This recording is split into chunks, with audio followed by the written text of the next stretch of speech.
신문에선 다루지 않는, 메인 뉴스에선 알려주지 않는 궁금한 뒷정보를 알려드리는 시간, 정치 TMI 오늘도 시작해 보겠습니다. 6.3 지방선거가 2달 앞으로 다가왔는데요. 이제 본선 대진표가 이제 하나둘씩 윤곽을 좀 드러내면서 전국 격전지의 시계들도 굉장히 긴박하게 돌아가고 있습니다. 서울과 부산, 그리고 뜨거운 감자로 떠오른 대구까지 주요 지역별 선거 구도를 오늘은 TMI 시간에 집중 분석을 해보겠습니다. 우선 이제 지방선거를 앞두고 예비 경선 레이스가 좀 달아오르고 있는 민주당 상황부터 짚어보려고 하는데요. 민주당이 이제 서울시장 예비 후보들 합동 연설회를 진행을 했어요. 예비 후보들이 이제 명픽, 그러니까 이재명 대통령의 픽, 정원호 후보를 좀 집중 겨냥을 했는데 서울을 위한 어떤 정책이나 비전은 안 보이고 이제 누가 더 친명이냐, 친명 겨루기 어떤 오디션장 같다, 뭐 이런 비판도 하더라고요. 선배 좀 어떻게 보셨어요? 20일 날 그 서울시장 이제 후보 2차 토론회였죠. 거기서 이제 가장 인상적인 OX 퀴즈가 명픽이 존재하느냐 이런 질문에 오를 든 거예요. 저는 다들 이제 정원호 후보를 공격하려나 이렇게 생각을 했는데 그게 아니고 뭐 나도 명픽이다 이런 식으로 약간 제 눈에 물들게 하는 느낌으로 다들 얘기를 하더라고요. 정 후보는 오히려 이제 우리 모두가 명픽이다, 스무스하게 넘어간 측면이 있었어요. 그리고 아무래도 이제 이재명 대통령 지원 사격 이후에 지지율이 확 올라가고 인지도도 올라가고 하니까 정 후보는 이제 속으로 웃고 다른 후보들은 약간 부글부글 끓는 이런 양상이었는데, 사실 이게 비판적으로 보면은 대통령이 여당 공천에 개입하는 거라고도 볼 수 있는 거거든요. 선을 이제 넘었다라고 보기는 어렵지만 어느 경계선 사이에 있는 것 같아서 대통령이 지원 사격하는 것에 대해서 당내 불만도 상당한 건 사실이에요. 명픽 후보가 일단 서울, 인천, 경기까지 수도권에 한 명씩 있잖아요. 최근에 발표했던 이제 서울 양평고속도로 재개, 이거는 이제 한준호 후보 지원하는 거고, 박찬대 후보는 이제 전직 원내 지도부 만찬으로 해가지고 따로 불러가지고 시장합니다 이렇게 드립치고 막 그랬었죠. 그렇게 하지 못했던 이제 후보들, 뭐 가령 서울에 이제 박주민, 정현희 후보 이런 분들이야 속을 얼마나 부글부글 끓겠어요. 국민의힘도 서울시장 후보 추가 면접을 끝으로 이제 공천 레이스가 시작될 전망인데, 문제가 오세훈 시장인 것 같아요. 그러니까 여전히 이제 이분은 혁신선대위를 요구를 하고 있고, 장동혁 대표는 이선 후퇴는 없다 이러면서 주도권을 내주지 않고 있는 상황인데, 두 사람의 기싸움이 앞으로 어떻게 전개될 거라고 보세요? 사실 이미 승부는 끝났어요. 그러니까 벼랑 끝 싸움을 벌였는데 오세훈 시장이 결국에는 투항한 거거든요. 게다가 오세훈 시장이 이제 22일에 직접 나서서 당을 접수하려는 게 아니다, 이렇게 물러나는 모양새를 취하긴 또 했어요. 그런데도 장 대표는 선대위는 공천 끝나고 만들겠다, 오 시장의 조기 출범 제안을 사실상 거절까지 했거든요. 오 시장은 이제 중도 확장을 명분으로 판을 흔들려고 했었던 건데, 출마 카드를 접지도 못할 거였으면 사실 아예 싸움을 안 걸었어야 되는데, 이번에도 오 시장의 악수를 두는 그런 한계가 다시 드러난 것 같아서 조금 아쉬운 생각이 들더라고요. 오세훈 시장이 당내 기반이 많이 약한가 봐요. 그러니까 오세훈 시장한테 힘을 실어줘서 절인 기조를 강조한다거나 선대위 출범 빨리 해야 된다, 당내 의원들이 좀 목소리를 내줄 수도 있는데 너무나 쉽게 장동혁 대표의 말대로 좀 흘러가는 분위기더라고요. 예, 그럴 수밖에 없는 게 오세훈 시장이 한 번도 당권을 잡은 적이 없어요. 없고, 의원도 이제 초창기에 초선 의원 한 거밖에 없거든요. 그 다음에 바로 이제 그 시장으로 나가서 당선이 됐고, 그만큼 당내 기반이 없어요. 그래서 최근에 저희 후배가 기사에 이제 친오계라고 썼길래, 친오계? 친오계가 성립이 안 된다. 생소한 단어. 친오계 의원이 몇 명이나 되니? 라고 물어봤더니 뭐 이렇게 10명 안쪽이어서, 그러니까 그렇기 때문에 그 친오계란 말이 성립이 안 된다 일단. 어떤 세력이라고 하기에는 지금 좀 너무 약하다. 사선을 했기 때문에 국민적 인지도는 넓지만, 국민의힘 당내에서의 입지로 봤을 때 좀 약한 게 현실인 거예요. 그게 이제 시장 사선이고 이제 말 그대로 의원 사선을 한 게 아니기 때문에 그렇기 때문에 오 시장도 사실은 이번에 만약에 지더라도 전당대회에 나가서 이제 당권을 장악해야겠다 이런 생각을 하는 거죠. 앞서서 국민의힘 지도부가 이제 오세훈 시장에 대한, 그러니까 플랜 B로 내세웠던 초선 박수민 의원이 이제 공천을 먼저 신청을 하면서 오 시장과의 대결 구도가 성사가 됐는데, 당 지도부가 이제 박수민 의원을 내세운 어떤 뜻은 뭘까요? 기본적으로 당 지도부가 오세훈 시장한테 너 아니어도 돼 이런 메시지를 날린 거죠. 오 시장에 대한 그 지지 여론이 그렇게 경쟁력이 있지 않은 상황에서 지도부에 반기를 드니까 차라리 그럼 합이 잘 맞는 내가 맘대로 할 수 있는 이제 플랜 B를 찾았던 것 같고, 거론됐던 나경원, 안철수, 신동욱 의원들이 다 출마 안 한다고 하니까 11명을 이제 물색을 한 거예요. 조정훈, 박수민 등이 거론이 됐는데 결과적으로는 박수민 의원이 낙점이 된 거죠. 강남 초선 의원이고 경제관료 출신이고 하니까 유능한 일잘러 이미지로 민주당에 만약에 정원우 후보가 되면 둘이 붙여볼만 하겠다 이런 생각을 했던 거고, 두 분 다 50대 후반으로 또 학번도 같은 86학번이더라고요. 정원우 후보랑 이미지가 비슷하다는 느낌을 받은 게 기재부 공무원 출신이고 굉장히 능력을 인정을 받아서 거의 10기수 뛰어넘는 파격 승진을 한 분이시더라고요. 또 하나 TMI 말씀드리자면 이분이 다둥이 아빠라고 합니다. 아, 맞아요. 오남매 아버지라고. 그래서 기재부 때 애 키우고 일하고 이것만 반복하다가 번아웃이 세게 오셔가지고 커리어 하이 때 그만두고 나가셨대요. 그래서 10년 동안 뭐 KDI 이런 연구직을 하시다가 정치권의 러브콜을 받아서 다시 오셨다는. 그래서 굉장히 재밌는 인생사를 또 사셨더라고요. 사실 전 박수민 의원 처음 들었거든요, 이번에. 민재인턴 혹시 박수민 의원 누군지 들어본 적 있으세요? 아니, 저도 사실 이번 경선 과정을 하면서 처음 들어본 인물이라서 인터넷에 검색을 해봤더니 되게 논리적으로 말도 엄청 잘하신다고 해요. 필리버스터를 하셨는데 17시간 동안 발언을 하셨다, 뭐 이런 기록도 있더라고요. 그래서 말도 잘하시고 그래서 이번 인터뷰에서 자꾸 플랜 B라고 거론이 되니까 난 이제 플랜 A다 뭐 이런 얘기도 하셨더라고요. 그래서 좀 기대가 되는 이제 경쟁일 것 같아요. 그래도 구간이 명관 이런 말이 있잖아요. 네. 4선 현역인 오세훈 서울시장이 될까요? 아니면 아무리 그래도 초선이지만 당에서 밀어주는 박수민 의원이 될까요? 우리가 한 명 빠뜨렸는데 윤희숙 전 의원도 있어요. 잊고 있었네요. 네, 근데 어쨌든 지금 이제 그 3명이서 경선을 치르는데 당원 50% 그리고 국민여론조사 50%를 반영해서 본경선을 치르고 4월 18일 날에 이제 후보가 발표가 되거든요. 20일 정도가 남아서 네. 어떤 드라마가 펼쳐질지는 예단하기는 어렵지만 누구한테 배팅을 할 거냐 맞춰보라 네. 맞춰보라고 한다면 그래도 오 시장이 이제 연륜도 있고 현역 프리미엄도 있고 인지도나 이런 게 월등하게 높기 때문에 그래도 오 시장 가능성이 높다고 저는 생각해요. 이제 한 명씩 배팅 해볼까요? 선배 일단 오세훈 시장 그래요? 배팅하셨고 민재인턴 누구 배팅? 저도 오세훈 시장이 되지 않을까. 오세훈 시장? 네. 이름값이라는 게 저는 좀 무섭다라고 생각을 하거든요. 그리고 4선을 지낸 그 짬이 있으시니까 이번에도 승리하실 수도 있지 않을까? 라는 생각이 제 들었어요. 얘기잖아요.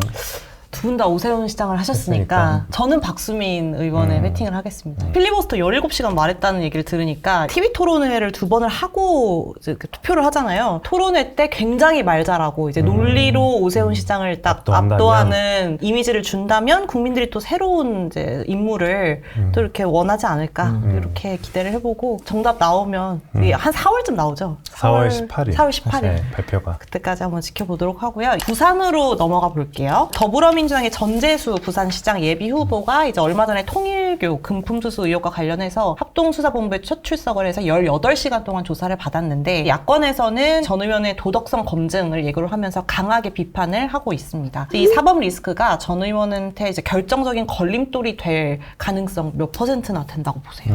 더 새로운 이제 사실관계가 드러나지 않고 지금 정황만으로 본다면 20% 정도로 조금 낮게 보는 편이거든요. 기본적으로 전재수 의원이 보이고 있는 태도를 보면 자신이 있다, 자기는 무관하다 이렇게 일단 보여지고 전 후보가 이제 후보 등록까지 마쳤고 합수본 수사도 이제 뭔가 마지막에 무혐의로 이제 털어내기 위한 수사 단계로 가고 있는 게 아닌가 이런 좀 생각이 들더라고요. 제가 수사 상황은 잘 모르지만 장관까지 지낸 여당 핵심 인사를 선거 앞두고 세게 수사할 수 있는 상황은 아닌 것처럼 보이거든요. 전재수 전 장관이 2016년을 시작으로 부산에서만 3, 4원을 지내셨잖아요. TK, PK 뭐 이쪽 지역, 특히 부산 같은 경우에는 보수의 텃밭이라고 저는 알고 있는데 민주당이 부산에서 3선? 이게 어떻게 가능했던 일인지 좀 궁금합니다. 영남 지역이 전체적으로 보면 텃밭이 맞긴 한데 네. 부산은 원래 이제 보통 야도라고, 그러니까 야권의 도시 야도라고 부르거든요. 보수의 텃밭이 부산이라고 하면 부산 사람들이 싫어할 거예요.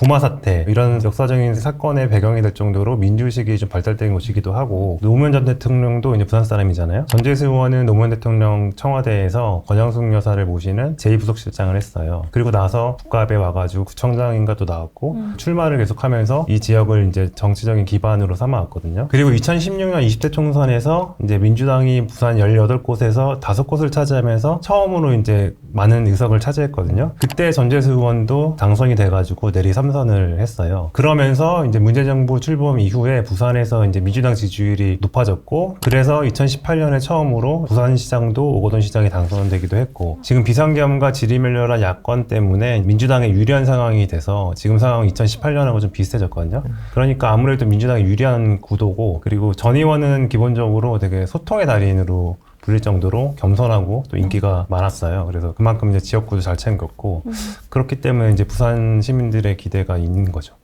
전대주청 장관이 시장 후보로 나오게 되면 이분 지역구 이제 부산 북구 갑이 비게 되고 여기를 이제 또 누가 차지할지도 관심사인데 요 비는 지역구의 보궐로 한동훈 전 대표가 과연 나올 것인가 요것도 좀 주목이 되는데 선배 어떻게 예측하시나요? 지금 한동훈 전 대표한테는 뭔가 지금 이 변수가 좀 많은 상황이거든요. 부산에서 주진 의원이 이제 박형준 시장을 상대로 해서 경선에서 이기게 되면 주진 의원의 지역구인 해운대 갑으로 이제 한동훈 전 대표 갈 수 있기 때문에 이게 가장 쉬울 것 같아요. 네. 근데 물론 여기도 변수가 있는 게 만약 이런 상황이 되면 사퇴를 늦게 해가지고 4월 30일까지 사퇴해야지만 보궐선거를 치를 수 있거든요. 네. 그래서 또 한동훈 전 대표를 못 나오게 한다. 아. 이런 얘기가 또 나오긴 해요. 아니면은 이제 결국에는 부산 북갑으로 가서 출마하게 될지. 근데 이 경우에는 또 국민의힘 소속인 박민식 전 보훈부 장관이 이미 준비를 하고 있고 여기에 출마하게 되면 이제 민주당 후보랑도 3자 구도로 붙어야 되고 만약에 하나 또 조국 혁신당 대표가 나오면은 또 뭐 더 복잡해지겠죠. 네네. 그렇다면 대구인데 일단 대구에서는 이진숙 전 위원장이 컷오프 됐기 때문에 대구 지역 보궐선거가 치러질 가능성은 일단 상당히 높아졌어요. 다만 아까 말씀드린 것처럼 지도부에서는 이준석 위원장을 보궐선거에 준다 이런 얘기가 많기 때문에 이 경우에 한 전 대표가 이준숙 전 위원장이랑 같이 붙어서 이길 수 있을지는 또 간단치가 않죠. 그렇기 때문에 지금 한 전 대표가 쉽게 어디를 가겠다라고 말하기가 좀 어려운 형국이에요. 이 와중에 이제 국민의힘 대구시장 공천 자금도 점점 커지고 있는데 현역 중진들을 줄줄이 컷오프를 시키고 또 최은석 의원 내정설까지 나오면서 이제 말이 굉장히 많았어요. 컷오프된 이진숙 전 방통위원장이 컷오프를 또 취소를 해달라 뭐 이렇게 기자회견까지 열었는데 대구가 이렇게 이번 지선의 핫플레이스가 된 이유는 뭔가요? 대구야말로 아까 말씀드린 것처럼 이제 보수의 텃밭이고 안방 같은 곳이거든요. 그렇기 때문에 사실 공천이 곧 당선이라는 공식이 네네. 있어요. 그렇기 때문에 당 지도부랑 중진들 사이에 이제 사생결단식 주도권 싸움이 벌어지고 있는 건데 이정현 그 위원장이 중진들 향해서 털까지 다 먹으려고 한다. 그게 무슨 어떤 맥락에서 나온 얘기예요? 털까지 먹으려고 한다는 게? 꽉 먹고 알 먹고 털까지 다 먹으려고 한다. 한 마리를 다 통째로. 그렇지. 아. 중진들이 나가서 희생을 해야 되는데 후배들 먹을 것도 좀 남겨놓고 해야 그쵸, 되는데 예. 지금 혼자 털까지 다 뜯어먹으려고 먹으려고 한다. 한다. 그러니까 이제 그걸 비판한 건데 이정현 위원장이 내세운 게 이제 세대 교체, 시대 교체였잖아요. 그렇다 보니까 결국에는 주호영 부의장하고 이진숙 전 위원장을 컷오프 시켰잖아요. 네네. 저도 지난주 초까지는 이준석 그 내정설로 알았는데 지난주 중반 이후부터 이진숙 위원장이 아니라 기업 출신의 최은석 의원을 내정했다 이런 설을 들었었어요. 네. 이진숙 전 위원장은 대구시장이 아니라 최은석 의원 지역구 보궐선거에 출마시키려고 했다는 거죠. 네네. 어쨌든 2명은 지금 컷오프 시켰고 6명이서 경선을 한다고 하니까 결과는 좀 지켜봐야 될 것 같아요. 근데 제가 잘 몰라서 그런 걸 수도 있는데 대구 최은석 의원 그리고 서울 박수민 의원 충북은 또 김수민 전 의원. 네, 충북도 김수민 네. 전 의원 솔직히 다 저는 이번 공천 때 생전 처음 듣는 이름이거든요. 저도요. 네. 네, 공천도 어떻게 보면 일종의 전략일 텐데 왜 이렇게 안 유명하신 분들한테만 공천을 주는지 그게 조금 궁금하더라고요. 이정현 위원장의 일단 의도는 확인이 된 것 같아요. 일단 중진 물갈이, 세대 교체. 네네. 그렇기 때문에 지금 인지 낮은 분들 그리고 초선 의원, 젊은 분들이 공천을 받고 있잖아요. 이정현 위원장은 당의 험지인 전남 순천에 가서 당선됐던 분이잖아요. 그러니까 당의 중진이 텃밭에 가서 이렇게 기웃기웃거리고 한 번 더 하려고 하는 거를 못마땅하게 여겼을 것 같아요. 그래서 저는 어쨌든 이 부분만 보면 이제 2명 컷오프 시킨 게 이정현 위원장의 진심이 느껴지긴 했어요.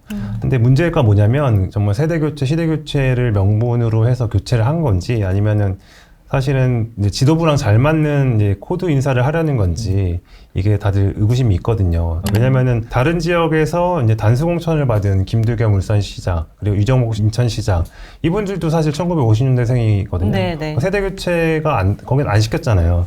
그러니까 이제 공천 원칙이 뭔지 모르겠다 이런 비판이 나오고 있는 거죠. 그래서 이정현 공관위원장이 이제 조용한 실패보다 시끄러운 혁신을 택하겠다라고 하면서 이제 공천 잡음에도 불구하고 마이웨이를 고집을 하고 있는데 그 일각에서는 2016년 20대 총선 당시에 공천 흑역사를 반복하는 거 아니냐 이런 우려도 있더라고요. 선배는 어떻게 보세요? 제 생각에는 일단 이정현 위원장은 이제 중진들을 다 쳐내고 오세훈, 원희룡 같은 신인들을 수혈해서 승리했던 이제 2000년 당시 성공 모델을 좀 꿈꾸고 있는 것 같아요. 하지만 지금 현재 민심은 그때가 아니라 진박간별사 논란으로 참패했었던 2016년을 다시 보는 것 같다 이런 이제 기시감을 더 강하게 느끼고 있는 것 같거든요. 혹시 그때 기억나요? 근데 저는 기억을 하고 있는 게 네. 제가 고향이 사실 대구여서 오. 그때 총선 결과가 나오잖아요, 방송에서. 대구 경북지역만 섬처럼 유일하게 빨간색이고 아, 이래도 대구는 여전히 빨간색이 나오는구나라는 그런 생각이 강하게 기억에 남았던 순간이었어요. 그때 가장 제일 유명한 거는 옥새 들고 나르샤.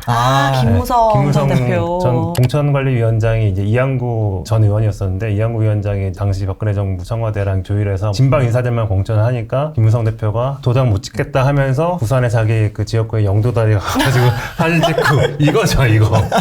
그리고 지금 민주당에서 그럼 누가 대구시장 나올 건지도 주목이 되고 있는데 정청래 대표도 김부겸 전 총리한테 좀 나와달라 이렇게 목소리를 냈고 사실상 나온다고 봐도 되죠? 지금 분위기로 보면은 이제 결심은 섰다. 당대표까지 꼭 나오라고도 했고 본인도 이제 한 언론과의 통화에서 당에서도 좀 대구의 비전을 좀 보여달라. 최소한 그런 지원이 있어야지 나온다고 했거든요. 그러니까 사실 이 정도 워딩이면 이미 결심은 선 거라고 봐야 될 것 같고요. 다만 김부겸 전 총리 측에서 계속 우려했던 게 이런 상황으로 계속 가다 보면은 이제 대구 경북에서라도 국민의 힘을 지켜야 된다. 이렇게 결집 심리가 생기기 때문에 선거에서 이기기 어렵다.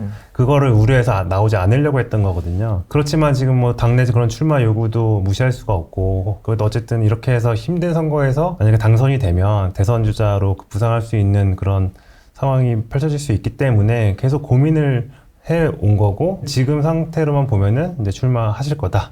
저는 이렇게 봅니다. 그리고 며칠 전에 그 김부겸 전 총리를 오랫동안 이제 보좌관을 모셨던 한 선배가 올린 글을 보면은 국민의힘에 공천한 걸 보고 이 양반들을 무슨 정신으로 이진숙과 호영을 컷오프 시켰는지 모르겠다 이런 얘기를 하면서 내심 약간 속으로 해볼만 하겠는데 이런 심리는 확실히 있는 것 같아요. 이 정도면 이정현 공관위원장이 네. 김부겸 전 도와준 총리를 거. 도와준 거 아닙니까? 그러니까 저는 TK가 관전 포인트 지역이 된 것 자체가 웃긴 것 같아요. 지나가는 뭐 그냥 일반 시민이 나와도 뽑아준다 뭐 이런 말도 있을 정도로 TK는 고정인데 여기를 막 누가 이길 것인가를 보는 것 자체가 제 얘기가 현실적인 것 같아요. 잘 지적한 게 원래는 보통 이제 지금 수도권, 서울 아니면 뭐 충청 이런 스윙보터 지역에 그쵸, 공천을 넣고 막 관심이 쏠려고 해야 되는데 거기는 다 나올 사람도 없고 다 포기해버리고 지금 그쵸. 자기 텃밭에서 누구 데려다가지고 싸우고 있으니까 이게 지금 국민의힘 상황의 현주소가 지금 그런 거예요. 만약에 김부겸 전 총리가 대구시장이 되면 대구에서 민주당 의원이 당선되는 첫 사례인가요? 광역단체장 후보는 당연하죠. 네. 처음.